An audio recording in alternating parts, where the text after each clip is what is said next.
ಬಹುನಿರೀಕ್ಷಿತ ಸಚಿವ ಸಂಪುಟ ವಿಸ್ತರಣೆ ಸೋಮವಾರ ನಡೆಯುವುದು ಬಹುತೇಕ ಖಚಿತವಾಗಿದೆ. 18ರಿಂದ 20 ಹೊಸ ಸಚಿವರು ಸಂಪುಟಕ್ಕೆ ಸೇರ್ಪಡೆಗೊಳ್ಳುವ ಸಾಧ್ಯತೆಗಳಿವೆ. ಇನ್ನೊಂದೆಡೆ ಮುಖ್ಯಮಂತ್ರಿ ಡಿಕೆ ಶಿವಕುಮಾರ್ 20 ಸಚಿವರ ಸಂಭಾವ್ಯ ಪಟ್ಟಿಯನ್ನ ಸಿದ್ಧಪಡಿಸಿದ್ದಾರೆ. ಈ ಪಟ್ಟಿಯಲ್ಲಿ ಕೊಡಗಿನ ಶಾಸಕ ಎಎಸ್ ಪೊನ್ನಣ್ಣ ಅವರ ಹೆಸರು ಇದ್ದು, ಪೊನ್ನಣ್ಣ ಮಂತ್ರಿಯಾಗುವುದು ಬಹುತೇಕ ಖಚಿತವಾಗಿದೆ. ಪಕ್ಷದ ಮೂಲಗಳ ಪ್ರಕಾರ ಸಂಪುಟ ವಿಸ್ತರಣೆಯ ಪಟ್ಟಿ ಸಿದ್ಧವಾಗಿದ್ದರೂ ಹೈಕಮಾಂಡ್ನಿಂದ ಹಸಿರು ನಿಶಾನೆ ಸಿಕ್ಕ ತಕ್ಷಣವೇ ಸರ್ಕಾರದ ಅಧಿಕೃತ ಪ್ರಕಟಣೆ ಹೊರಬೀಳಲಿದೆ.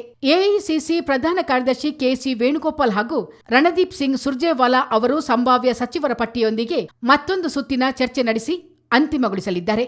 ಈವರೆಗೆ ಸಂಪುಟದಲ್ಲಿ ಪ್ರಾತಿನಿಧ್ಯ ಸಿಗದ ಹಲವು ಶಾಸಕರಿಗೆ ಮಂತ್ರಿಗಿರಿ ಸಿಗುವುದು ಬಹುತೇಕ ಖಚಿತವಾಗಿದೆ. ಕಾಂಗ್ರೆಸ್ ಸರ್ಕಾರದಲ್ಲಿ ಈ ಹಿಂದೆ ಕೊಡಗಿನ 3 ಒಂದೇ ಅವಧಿಯಲ್ಲಿ ಮಂತ್ರಿಯಾಗಿರುವುದು ಬಿಟ್ಟರೆ ಯಾರಿಗೂ ಅವಕಾಶಗಳು ಸಿಗಲಿಲ್ಲ.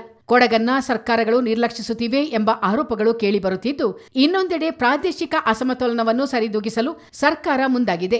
ಈ ಹಿನ್ನೆಲೆಯಲ್ಲಿ ಕೊಡಗಿನ ಪ್ರಮುಖ ಸಮುದಾಯವನ್ನು ಪ್ರತಿನಿಧಿಸುತ್ತಿರುವ, ರಾಜ್ಯ ಮಟ್ಟದಲ್ಲೂ ತನ್ನ ರಾಜಕೀಯ ವರ್ಚಸ್ಸು ಮೆರೆಯುತ್ತಿರುವ ಹಾಗೂ ಜನರ ಸಮಸ್ಯೆಗಳಿಗೆ ಸ್ಪಂದಿಸಿ ಅಭಿವೃದ್ಧಿ ಪರ ಯೋಜನೆಗಳಿಗೆ ಆಸಕ್ತರಾಗಿರುವ ಶಾಸಕ ಎಎಸ್ ಪೊನ್ನಣ್ಣ ಹೆಸರು ಸಂಭಾವ್ಯ ಪಟ್ಟಿಯಲ್ಲಿ ಮುಂಚೂಣಿಯಲ್ಲಿದೆ. ಇನ್ನೊಂದು ಮೂಲದ ಪ್ರಕಾರ ಈ ಬಾರಿ ಕೊಡಗಿಗೆ ಡಬಲ್ ಧಮಾಕ ಎಂಬಂತೆ 2 ಸಚಿವರಾಗುವ ಸಾಧ್ಯತೆ ಇದೆ ಎನ್ನಲಾಗುತ್ತಿದೆ. ಯುವ ನಾಯಕ, ಜನಸ್ಪಂದನೆಯ ಪ್ರತಿನಿಧಿ ಹಾಗೂ ಮಡಿಕೇರಿ ಕ್ಷೇತ್ರದ ಶಾಸಕ ಡಾ ಮಂತರಗೌಡ ಅವರು ಸಚಿವರಾದರೂ ಅಚ್ಚರಿ ಪಡಬೇಕಾಗಿಲ್ಲ. ಎಸ್ ಪೊನ್ನಣ್ಣ ಅವರು ಮಂತ್ರಿಯಾಗುವುದು ಖಚಿತವಾಗಿದ್ದು, ಕೊಡಗು ಜಿಲ್ಲೆಗೆ ಹೆಚ್ಚಿನ ಪ್ರಾಶಸ್ತ್ಯ ನೀಡುವ ನಿಟ್ಟಿನಲ್ಲಿ 2 ಶಾಸಕರನ್ನು ಸಂಪುಟಕ್ಕೆ ಸೇರ್ಪಡೆಗೊಳಿಸುವ ಆಸಕ್ತಿಯನ್ನ ಡಿಕೆ ಶಿವಕುಮಾರ್ ಹೊಂದಿದ್ದಾರೆ ಎನ್ನಲಾಗಿದೆ.